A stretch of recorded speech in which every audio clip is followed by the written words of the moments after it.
Assalamualaikum warahmatullahi wabarakatuh. Perkenalkan, nama saya Sherin Lakita Firdausi dari Grup 3, Kelas 5C Pendidikan Bahasa Inggris, Universitas Singapura Bangsa Karawang. Di sini saya akan menjelaskan tentang unit 5, yaitu Pendidikan dalam Kebudayaan. Pertama-tama saya akan menjelaskan tentang makna dari pendidikan dan kebudayaan itu sendiri.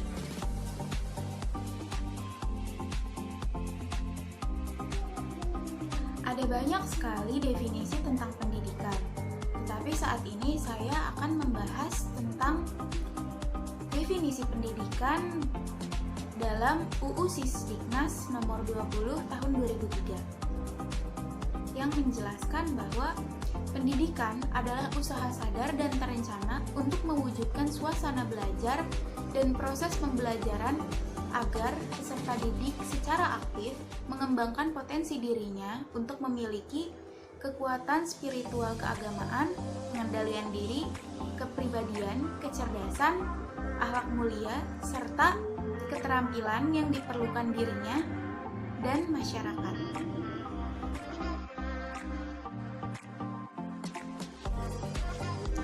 Budaya terbentuk dari banyak unsur rumit, seperti sistem agama dan politik, adat istiadat, bahasa, dan lain-lain.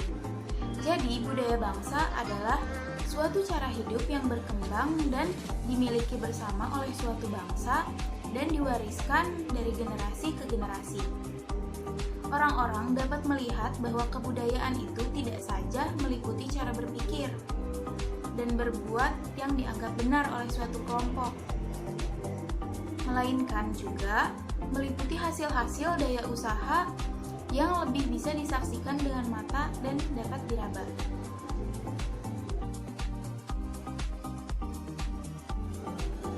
Terdapat dua fungsi pendidikan bagi kebudayaan. Yang pertama, pendidikan sebagai sosialisasi kebudayaan.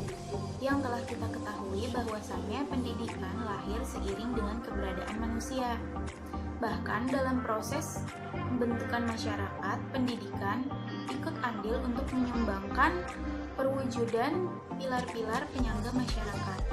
Dan yang kedua, ada manusia dalam keanekaragaman budaya. Di dalam poin ini terdapat dua pendapat yang saling bertolak belakang. Sebagian ada yang berpendapat bahwa keanekaragaman makhluk, yaitu manusia dan kebudayaannya, dari tinggi sampai rendah, sebagai akibat proses kemunduran yang disebabkan oleh dosa abadi yang pernah dilakukan oleh Nabi Adam. Sebaliknya juga, ada yang berpendapat bahwa sebenarnya makhluk manusia dan kebudayaan tidak lebih disebabkan oleh tingkat kemajuan mereka yang berbeda, mengalami proses degenerasi, akan tetapi apabila pada masa kini terdapat perbedaan.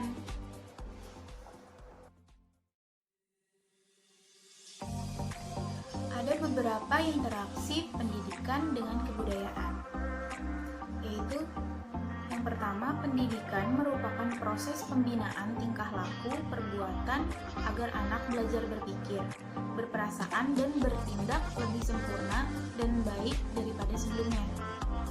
Untuk tujuan tersebut, maka pendidikan diarahkan pada seluruh aspek pribadi meliputi jasmani, mental, kerohanian, dan moral, sehingga akan tumbuh kesadaran pribadi dan bertanggung jawab akibat tingkat perbuatannya. Dan yang kedua, pendidikan diarahkan kepada keseluruhan aspek kebudayaan dan kepribadian. Pendidik dan lembaga pendidikan harus mengakui kepribadian dan menggalang adanya kesatuan segala aspek kebudayaan. Dan di sini manusia membutuhkan latihan dalam menggunakan kecerdasannya dan saling pengertian. Kemudian selanjutnya ada yang ketiga, yaitu pendidikan harus diarahkan ke pembinaan cita-cita yang luhur. Bila pendidikan dimasukkan ke dalam tingkah laku perbuatan manusia, maka pendidikan harus menyesuaikan diri dengan tujuan hidup manusia. Selanjutnya, tujuan hidup tersebut ditentukan oleh filsafat hidup dan dianut seseorang. maka tujuan pendidikan manusia harus bersumber pada filsafat hidup individu yang melaksanakan pendidikan.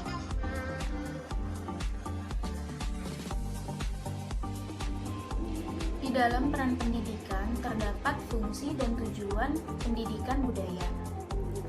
Untuk fungsi pendidikan budaya, yang pertama adalah memperkenalkan, memelihara, dan mengembangkan unsur-unsur budaya. Yang kedua, pengembangan, yaitu bisa disebut juga pengembangan potensi peserta didik untuk menjadi pribadi berperilaku baik. Ini bagi peserta didik yang telah memiliki sikap dan perilaku yang mencerminkan budaya bangsa. Yang ketiga, ada fungsi perbaikan, yaitu memperkuat kiprah pendidikan nasional untuk bertanggung jawab dalam pengembangan potensi peserta didik yang lebih bermartabat. Yang keempat, ada fungsi penyaring, yaitu untuk menyaring budaya bangsa sendiri dan budaya bangsa lain yang tidak sesuai dengan nilai-nilai budaya dan karakter bangsa yang bermartabat. Kemudian yang terakhir ada menumbuh kembangkan semangat kebudayaan bangsa. Kemudian pada tujuan pendidikan budaya yang pertama adalah mengembangkan potensi kalbu nurani afektif peserta didik sebagai manusia dan warga negara yang memiliki nilai-nilai budaya dan karakter bangsa. Yang kedua, mengembangkan kebiasaan dan perilaku peserta didik yang terpuji dan sejalan dengan nilai-nilai universal dan tradisi budaya bangsa yang religius. Kemudian yang ketiga, mengembangkan kemampuan peserta didik menjadi manusia yang mandiri, kreatif, berwawasan kebangsaan, dan yang tujuan yang terakhir adalah mengembangkan lingkungan kehidupan sekolah sebagai lingkungan belajar yang aman, jujur, penuh kreativitas dan persahabatan, serta dengan rasa kebangsaan yang tinggi dan penuh kekuatan. Ya, jadi itu semua yang ada di dalam unit 5. Terima kasih sudah memberikan perhatiannya. Sekian, wassalamualaikum warahmatullahi wabarakatuh.